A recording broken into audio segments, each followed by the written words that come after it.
आज हम डिस्कस करेंगे मैथ्स क्लास 12th सीबीएसई का लेटेस्ट सैंपल पेपर। चलिए जी स्टार्ट करते हैं। पहले एक बारी हम क्या करते हैं, पैटर्न देख लेते हैं कि इस साल क्या पैटर्न रहने वाला है।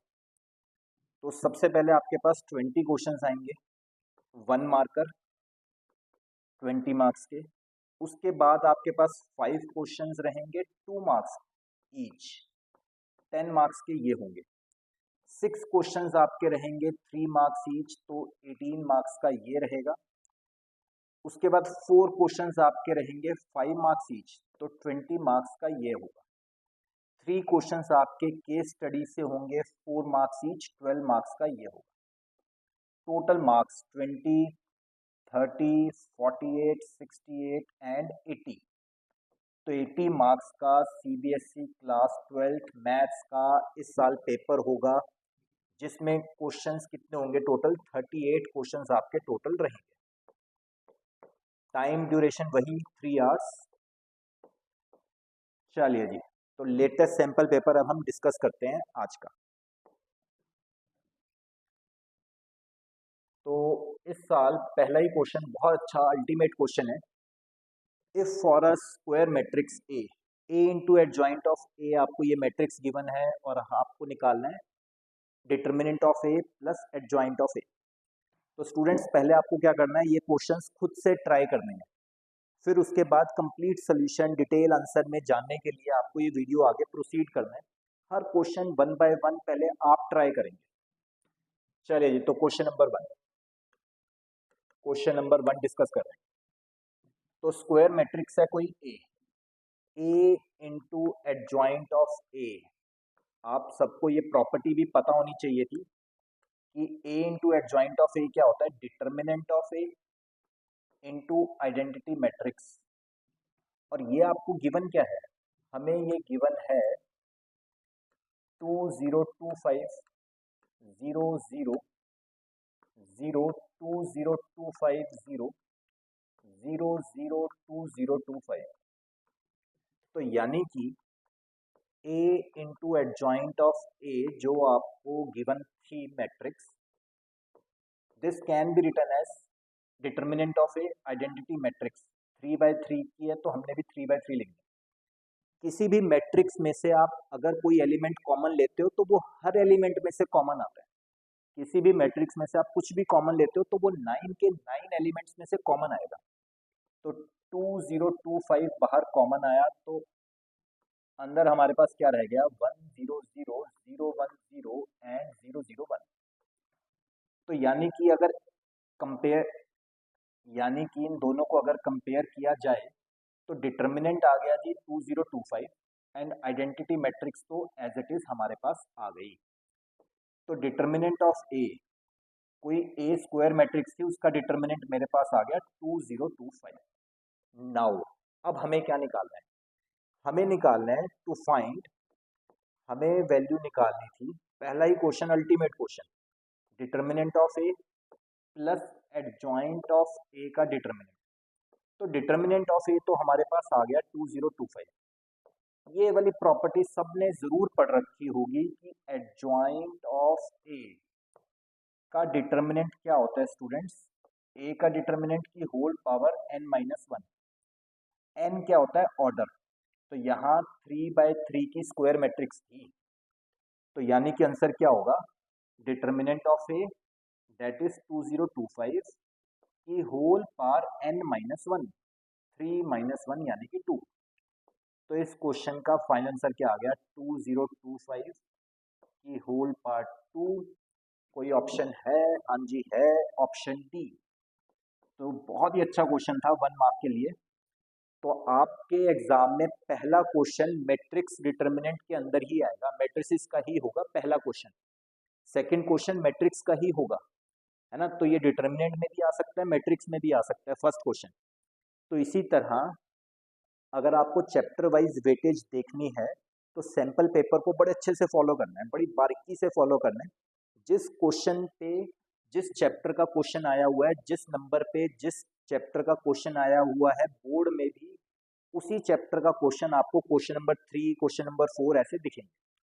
तो क्वेश्चन नंबर 3 AOD से है, तो एओडी का ही क्वेश्चन नंबर 3 होगा बोर्ड के पेपर में। चलिए जी आगे डिस्कस करते हैं आज का क्वेश्चन नंबर 2। तो क्वेश्चन नंबर 2 अगेन मैट्रिसेस का question. X Y Z W T कुछ मैट्रिसेस हैं जिनके ऑर्डर आपको गिवन है रिस्पेक्टिवली। तो एक्स का ऑर्डर है 2/n, वाई का ऑर्डर है 3/k, जेड का ऑर्डर है 2/p। इस तरह से कहते हैं एन के और पी पे क्या रिस्ट्रिक्शन होगी। P Y plus W Y can be defined. तो P Y and W Y can be defined. P का ऑर्डर बताइए मुझे देखिए। तो पी मैट्रिक्स लास्ट वाली मैट्रिक्स है, पी मैट्रिक्स का ऑर्डर है students p/k। Now Y matrix का ऑर्डर बताइए। वाई सेकंड वाली है, सेकंड वाली का ऑर्डर है 3/k। डब्ल्यू मैट्रिक्स का ऑर्डर बताइए। तो डब्ल्यू मैट्रिक्स है सेकंड लास्ट यानी कि n/3।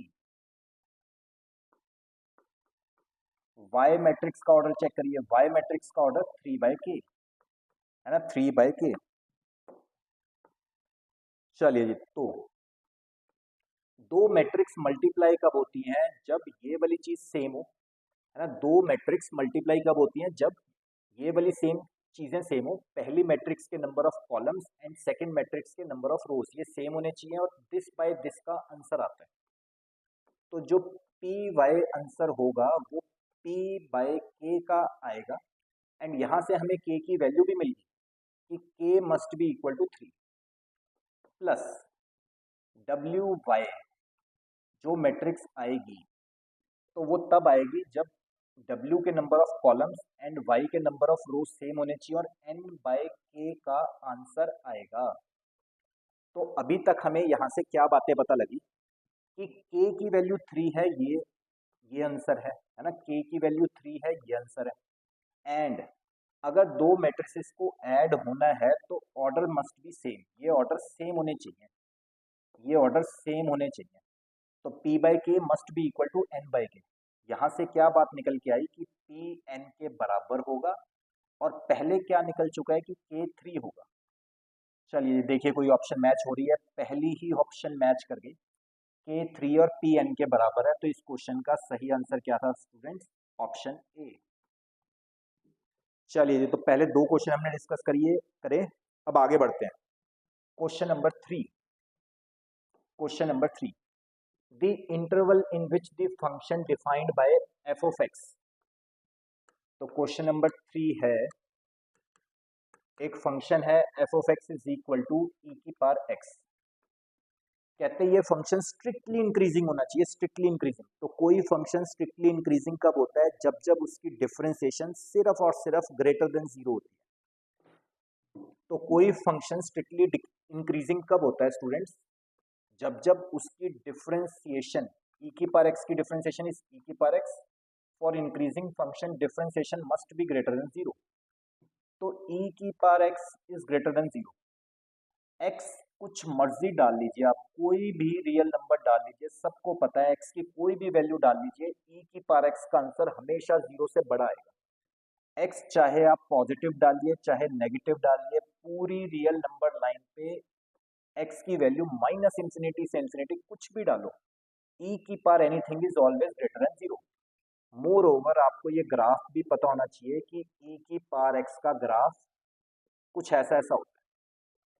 तो अगर आप x पॉजिटिव डालते हो तब भी e की पावर x का आंसर पॉजिटिव है, एंड अगर आप x की वैल्यू नेगेटिव डालते हो, नेगेटिव साइड में भी डालते हो, तब भी ग्राफ जो है ऊपर ही आ रहा है, मतलब y ग्रेटर देन 0 ही है। तो e की power x is always greater than 0 for all x। तो इस क्वेश्चन का आंसर क्या बनता है, option C, that is -infinity से इंफिनिटी x जो मर्जी डाल लो आप, इसकी डिफरेंशिएशन हमेशा ग्रेटर देन 0 होगी ही होगी। चलिए नेक्स्ट क्वेश्चन लेते हैं, आज का question number 4।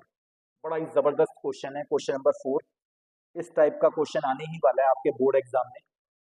Question number 4, A and B are non singular matrix of some same order. तो हमें डिटर्मिनेंट ऑफ ए का डिटर्मिनेंट भी गिवन है, ए का डिटर्मिनेंट आपको गिवन है जी 5। तो हमें निकालना क्या है, हमें निकालना है determinant of B inverse A B का स्क्वायर, इस पूरे का डिटर्मिनेंट निकालना है। तरह तरह की प्रॉपर्टीज यूज होंगी। सबसे पहले अगर किसी मैट्रिक्स का स्क्वायर करके डिटर्मिनेंट निकालना है तो आप ऐसे भी कर सकते हो, पहले डिटर्मिनेंट निकाल लो बाद में स्क्वायर कर लेना। तो मैंने सबसे पहले कौन सी प्रॉपर्टी यूज करी कि इस पूरी मैट्रिक्स का स्क्वायर करके डिटर्मिनेंट निकालना है। नहीं नहीं, हम तो पहले डिटर्मिनेंट निकालेंगे उसके बाद स्क्वायर करेंगे। पहली प्रॉपर्टी यूज हुई। अगली प्रॉपर्टी, ए बी का डिटर्मिनेंट निकालने का मतलब होता है ए का डिटर्मिनेंट अलग निकाल सकते हो, बी का डिटर्मिनेंट अलग निकाल सकते हो।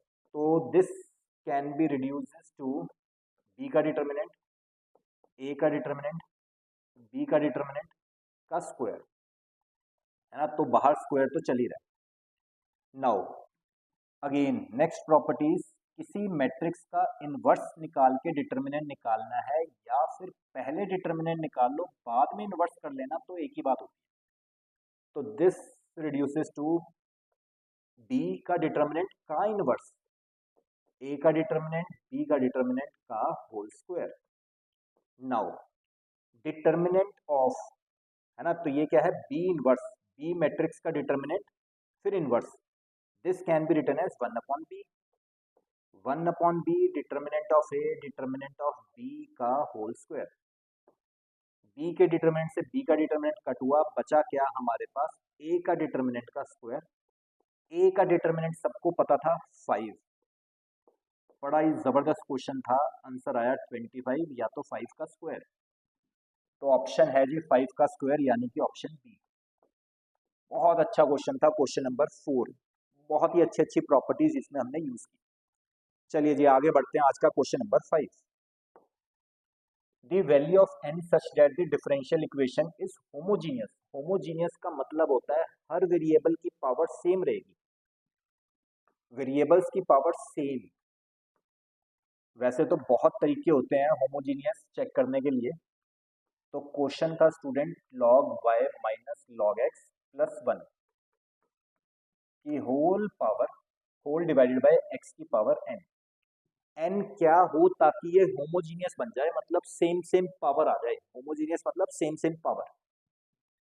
तो this can be written as y log m minus log n, है ना। log m minus log n की प्रॉपर्टी होती है log m बाय n, तो यानी कि y upon x plus e, है ना, प्लस 1, तो प्लस 1 अपॉन x की पावर n।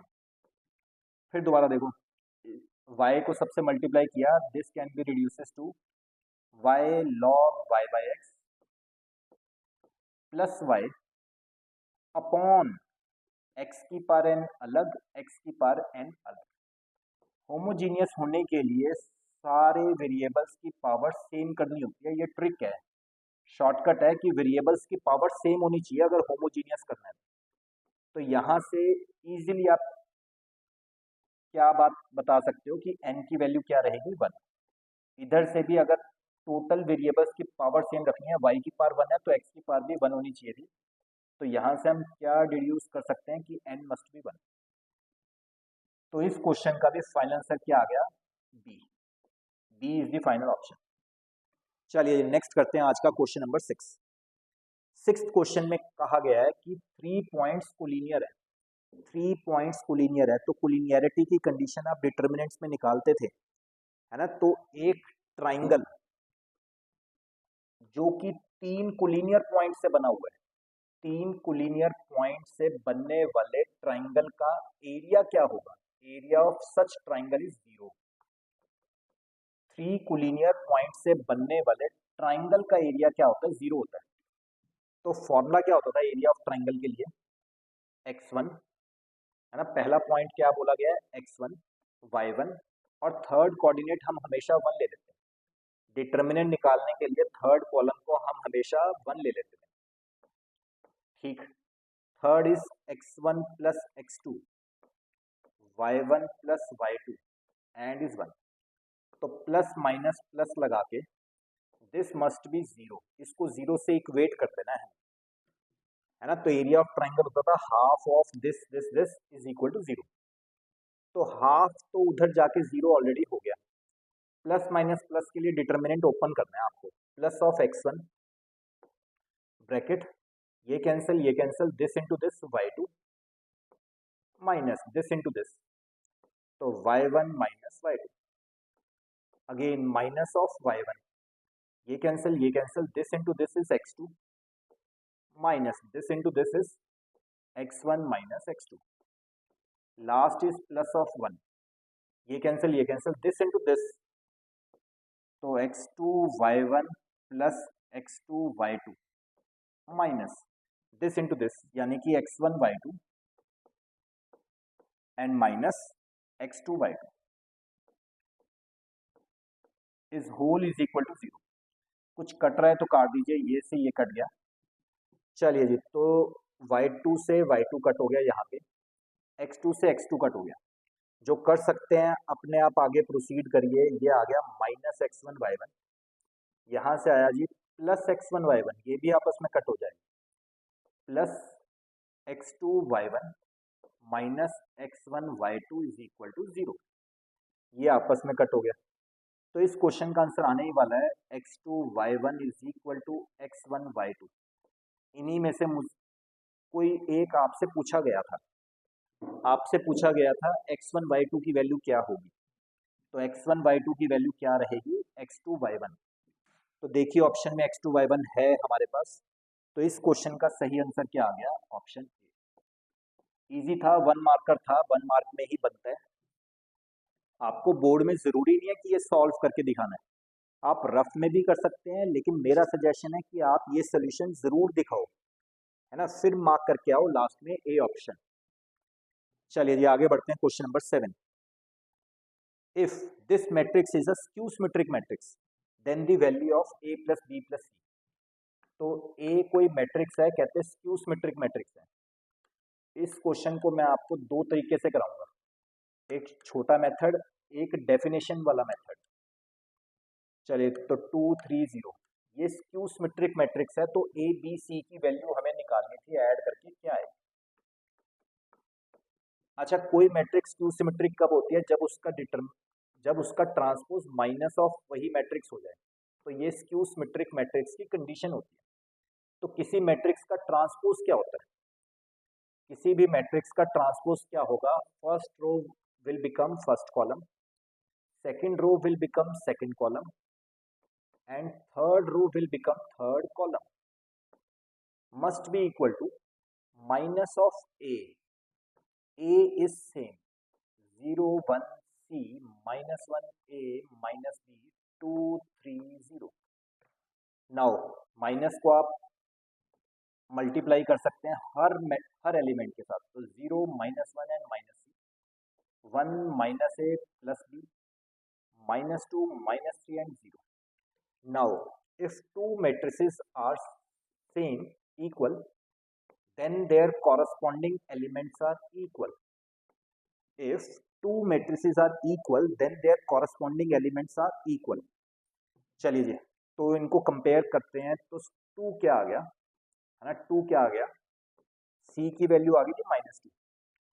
अच्छा फिर a की value, a is minus A, then minus A comes to this side, 2a is equal to 0, a is 0, a की value 0 है, c की वैल्यू -2 है, एंड b को भी कंपेयर करो, b is 3 and we need to find the value of a plus b plus c. a is 0, b is 3, c is -2, तो answer is 1। देखिए option में आंसर 1 है कहीं पे, हाँ जी है, ऑप्शन ए। तो इस क्वेश्चन का भी सही आंसर क्या आ गया, ऑप्शन ए। अरे सेम क्वेश्चन को करने का प्रॉपर मेथड तो यही था। अगर आपको एक शॉर्टकट भी करना है तो एक एग्जांपल देखना कि किसी मैट्रिक्स की स्क्यू सिमेट्रिक मैट्रिक्स कैसे लिखते हैं। किसी भी मैट्रिक्स का स्क्यू सिमेट्रिक, सबसे पहले डायगोनल एलिमेंट्स गारंटीड 0 होते हैं। स्क्यू सिमेट्रिक मैट्रिक्स में डायगोनल एलिमेंट्स हमेशा 0 होते हैं। जो भी आप यहाँ लिखो उसका नेगेटिव यहाँ लिख दो, जो भी आप यहाँ लिखो उसका नेगेटिव यहाँ लिख दो, जो भी आप यहाँ लिखो उसका नेगेटिव यहाँ लिख दो, तो ये गारंटीड मैंने स्क्यू सिमेट्रिक मैट्रिक्स लिख दिए। ठीक है, ये बात आपको पता होना चाहिए थी कि स्क्यू सिमेट्रिक मैट्रिक्स क्या होती है। कैसे हम स्क्यू सिमेट्रिक मैट्रिक्स लिख सकते हैं। नाउ अब ये जो क्वेश्चन था है ना शॉर्टकट, अगर आपको लगाना है तो 0 1 C -1 A -B 2 3 0। अच्छा जी, डायगोनल एलिमेंट्स गारंटीड 0 होते हैं, तो यहीं से हम क्या कंक्लूजन निकाल सकते हैं कि A तो आ गया 0। अगली बात, 1 का नेगेटिव यहाँ है, C का नेगेटिव यहाँ है, C का नेगेटिव यहाँ है, तो C कितना आ गया -2। B का नेगेटिव यहाँ है, इसका नेगेटिव यहाँ है, तो -B का नेगेटिव ये है, तो B कितना आ गया 3। चलिए जी, तो A B C देखते ही पता लग रहा था, इन तीनों को ऐड करते हैं, तो A + B + C again is 1। चलिए, दो मेथड से हमने किया क्वेश्चन नंबर 7। आगे बढ़ते हैं क्वेश्चन नंबर 8। पहले खुद से ट्राई करना है, ये पक्का रखना है ना, ये आपने पहले क्वेश्चन खुद ट्राई करने हैं, सोल्यूशन देखने के लिए, करेक्ट ऑप्शन देखने के लिए वीडियो आपको आगे प्रोसीड करना है। चलिए जी, नेक्स्ट करते हैं क्वेश्चन नंबर 8। बहुत अच्छा प्रोबेबिलिटी का क्वेश्चन है। ए के होने के चांसेस, अच्छा जी, तो ए कॉम्प्लीमेंट दिया हुआ है आपको, ए के ना होने के चांसेस अगर हाफ है तो बताओ ए के होने के चांसेस कितने होंगे। Again half. किसी चीज का होना प्लस उसी चीज का ना होना की टोटल प्रोबेबिलिटी कितनी होती है, 1 होती है। चलिए नेक्स्ट, बी के ना होने के चांसेस, बी कॉम्प्लीमेंट के चांसेस आपको दे रखे हैं 2/3। तो बी के होने के चांसेस हमने निकाल लिए, 1 में से इसको माइनस किया तो 1/3। A intersection B, A intersection B आपको गिवन है students 1/4। And now we need to find probability of occurrence of A complement when B complement has already occurred। इसको कैसे रीड करते हैं, है ना, इसको कैसे रीड करते हैं, कंडीशनल प्रोबेबिलिटी का क्वेश्चन है। प्रोबेबिलिटी की फर्स्ट एक्सरसाइज 13.1 का क्वेश्चन है कि A कॉम्प्लीमेंट के होने के चांसेस बताओ when B complement has already occurred. चलिए जी, तो फॉर्मूला क्या कहता था कंडीशनल प्रोबेबिलिटी का, A complement intersection B complement upon probability of B complement. तो जिनका मैथ्स बहुत अच्छा है उनको याद होगा De Morgan's theorem. De Morgan's theorem क्या कहती थी, यहाँ डी मॉर्गन्स थ्योरम का रूल आ रहा है, तो मेरे लेक्चर्स में मैंने आपको अच्छे से समझाया हुआ है डी मॉर्गन्स थ्योरम क्या क्या होती है। फिलहाल 1 मार्कर क्वेश्चन है तो हमने सीधा बस फॉर्मूला याद रखना है। डी मॉर्गन्स थ्योरम कहती थी कि इसका आंसर क्या होता है, ए यूनियन बी का whole complement, A union B का whole complement upon probability of A union B. A union B हम इजीली निकाल सकते हैं, तो ए यूनियन बी क्या होगा, probability of A plus probability of B minus intersection of A and B. A की probability आपको गिवन थी हाफ, बी की प्रोबेबिलिटी आपको गिवन थी 1/3। तो 1 मार्क के हिसाब से बहुत अच्छा क्वेश्चन है ये, 1 मार्कर के अकॉर्डिंग तो ये बहुत ही अच्छा क्वेश्चन है। तो ये आ गया 7/12 आ गया ए यूनियन बी। तो आप मुझे बताइए कि ए यूनियन बी का कॉम्प्लीमेंट क्या होगा। अगर ए यूनियन बी 7/12 है तो उसका कॉम्प्लीमेंट क्या होगा, 1 - 7/12 अपॉन बी की, है ना, बी का कॉम्प्लीमेंट। तो बी का कॉम्प्लीमेंट आपको गिवन था 2/3, सो दिस बिकम्स 5/12 अपॉन 2/3। 3 यहाँ जाएगा, 2 यहाँ आएगा, तो 5/12 इंटू 3/2, तो 5/8 इज द फाइनल आंसर। देखिए कोई ऑप्शन है 5/8, बिल्कुल है, C option is the correct solution, है ना, सी इज करेक्ट ऑप्शन। चलिए जी, नेक्स्ट आगे बढ़ते हैं क्वेश्चन नंबर 9। आज का क्वेश्चन नंबर 9 बहुत ही अच्छा वेक्टर्स का क्वेश्चन है। Question number 9, the value of alpha if the angle between this and this vector is obtuse. तो डॉट प्रोडक्ट के ऊपर क्वेश्चन है, पी वेक्टर आपको गिवन है 2α² i cap -3α j cap plus K cap and Q vector आपको given है I cap plus J cap plus alpha K cap. इन दो वेक्टर्स के बीच में जो एंगल है ना वो ऑब्ट्यूज है, जो दो वेक्टर्स के बीच में एंगल है वो ऑब्ट्यूज है। चलिए जी, तो P डॉट क्यू क्या होता था? P डॉट क्यू, P का मैग्नीट्यूड, Q का magnitude, cos of angle between them, और कॉस थीटा कैसा है? ऑब्ट्यूज। तो magnitude is always positive, magnitude is always positive, cos of obtuse angle is negative. तो यहां से सारी बातों से हमें क्या पता लगता है कि P डॉट क्यू कैसा रहेगा? Negative, negative, less than zero. अच्छा, दो वेक्टर्स का डॉट प्रोडक्ट कैसे होता था? टू वेक्टर्स का डॉट प्रोडक्ट कैसा रहता है? आई वाला आई से मल्टीप्लाई करता है, जे का कोफिशिएंट जे के कोफिशिएंट से मल्टीप्लाई होगा, के कैप का कोफिशिएंट के कैप के कोफिशिएंट से मल्टीप्लाई होगा। ठीक, तो दिस इनटू दिस है ना, आई का कोफिशिएंट आई के कोफिशिएंट से मल्टीप्लाई होगा तो 2 अल्फा स्क्वायर, जे का कोफिशिएंट जे से मल्टीप्लाई होगा तो -3 अल्फा, के का कोफिशिएंट के कोफिशिएंट से मल्टीप्लाई होगा तो plus alpha, less than zero. तो 2 alpha square minus 2 alpha is less than zero. 2 alpha common लिया तो alpha -1 is less than zero. बहुत ध्यान से देखना, थोड़ा सा तो वेवी कर्व भी लगाएंगे हम। तो यहां से हमारे पास आ गया alpha and alpha -1 is less than zero. Wavy curve subjective question में एप्लीकेबल नहीं है, मतलब स्कूल के एग्जाम में, सीबीएसई बोर्ड के एग्जाम में हम नहीं लगा सकते, बट यहाँ तो ऑब्जेक्टिव है, हमें आंसर से मतलब है। वेवी कर्व आना सबको चाहिए, कभी भी जरूरत पड़ सकती है। तो इस फैक्टर को जीरो डालते हैं तो जीरो, एंड इस फैक्टर को अल्फा -1 को जीरो डालते हैं तो 1। चलिए पीछे से स्टार्ट करते थे, plus minus plus, less than zero वाला आंसर है ना, लेस देन जीरो वाला आंसर है तो मतलब नेगेटिव वाला आंसर होगा। तो अल्फा की रेंज क्या आ गई स्टूडेंट्स? अल्फा बिलोंग्स टू 0 से 1 है ना, अल्फा बिलोंग्स टू 0 से 1। तो देखिए कोई ऑप्शन है 0 से 1 है? बिल्कुल है, बी ऑप्शन। तो इस क्वेश्चन का सही ऑप्शन क्या था? Option B. बहुत ही जबरदस्त क्वेश्चन था, 1 मार्क में। ऐसा क्वेश्चन बोर्ड में जरूर आएगा। ऑब्ट्यूज की जगह एक्यूट हो सकता है, डॉट प्रोडक्ट की जगह क्रॉस प्रोडक्ट भी हो सकता है, बट ये क्वेश्चन बनता है। Again 10th question is also very very important. Question number 10th very important, आज की क्लास का लास्ट क्वेश्चन। आगे भी सैंपल पेपर डिस्कस करते रहेंगे। आगे के सोल्यूशन जानने के लिए चैनल को सब्सक्राइब जरूर करना है आपको, जब भी कोई वीडियो आएगी आप तक नोटिफिकेशन पहुंच जाएगी।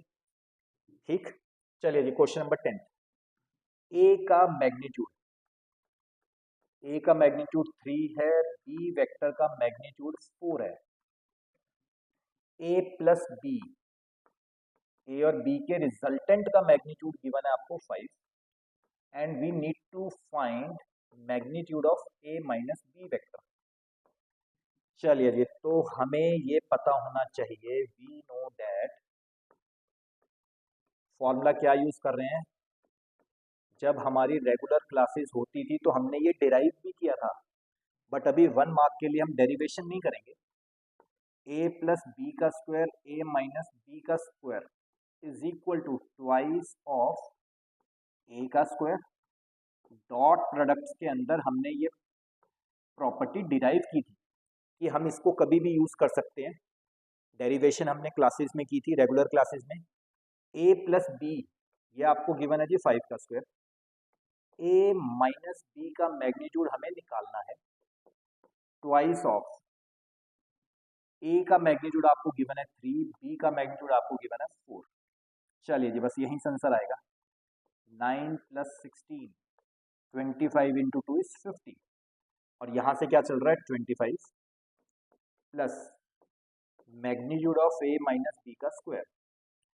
सो ए माइनस बी के मैग्नीट्यूड का स्क्वायर 25 यहाँ से वहाँ गया, so 25 is equal to A minus B के मैग्नीट्यूड का square. Finally we got the answer, A minus B का मैग्नीट्यूड इज 5। देखिए ऑप्शन क्या है? Option C is the right answer. आज की वीडियो में इतना ही। आगे के सॉल्यूशंस के लिए ज़रूर चैनल को सब्सक्राइब करना, अपने फ्रेंड्स के साथ शेयर करना।